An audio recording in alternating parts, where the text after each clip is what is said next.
Hey guys, today we're going to look at Super Castlevania 4 for the Super Nintendo.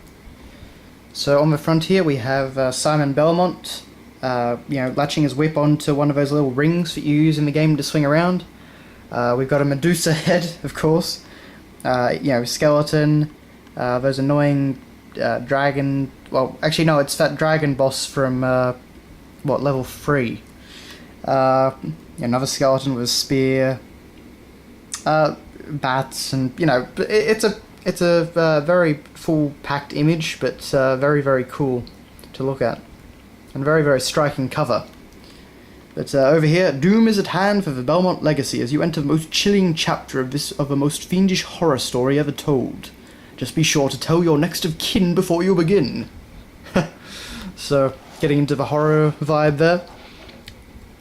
So Super Castlevania 4 just printed on each of the sides. And then on the back we have our usual blurb description. The gravest Castlevania adventure breaks new ground and buries you in it. Waha. I love the writing on these old games. We have screenshots, as you can see. They're not very good quality. They're alright, but it's a pretty common thing back here. The screenshots just were much lower quality and don't really quite represent the game accurately. The colours and the saturation just aren't quite right. It's never quite as bad on camera though.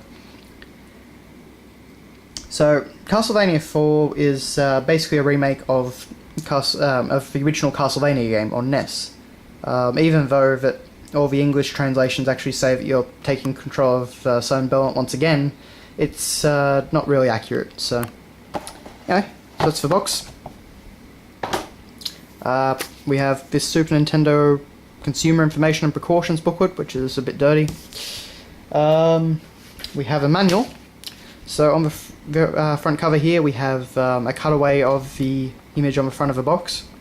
Now it's worth noting that there are actually two versions of Castlevania 4. There was an early print version, which is what I've got here, and this has the manual in full colour. And there was a later print version, and the entire manual is actually in black and white. So if you're collecting Castlevania 4 and like full colour manuals, this is definitely the way to go. Try and find one with a full colour front cover. So I like this up the top. It's congratulations, you now own Super Castlevania 4 for the Super Nintendo Entertainment System, another hit in the Fang-tastic series from Konami. We suggest you read the following instructions before stalking the demons of the night. This manual actually is a bit weird. The formatting and the way it's done, it doesn't really look like a professional manual. It kind of looks like something that, just someone would mock up. Just as a very simple manual, but we get a good description of the story. The 100 years, every 100 years, Dracula is reborn, and so as you can see in the English version, at least I think it's only the English version. It says it's time once again for Simon Belmont to call forth the powers of good to aid him in his battle. But if that was the case, Simon would be well over a century old, so it wouldn't really make sense. But anyway, so you can see what I mean. It's a very odd manual. It just, nothing is laid out really that professionally. I like the fact that it's in full colour, and this kind of stuff over here, where we go through every single level, is pretty cool. And we get the sprite of each of the bosses. Actually, interesting enough, the one piece of art that we do get is Simon swinging on his whip. And I don't know if you can see on the camera, but his face looks a little bit odd, and he has a lot of hair there. Anyway, so as I was saying, we go through all the different level bosses. Interesting that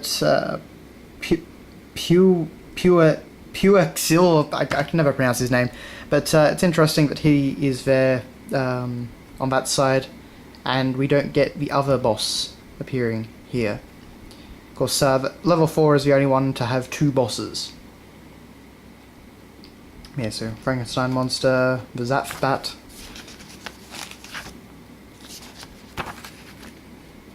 Akmodam II, Slogra, and of course Dracula. So, and then we get the artwork of all the different sub-weapons. Maybe I'm wrong, but I could have sworn that this is the same artwork from Castlevania 1. I might be wrong, but no, it just looks very similar to me.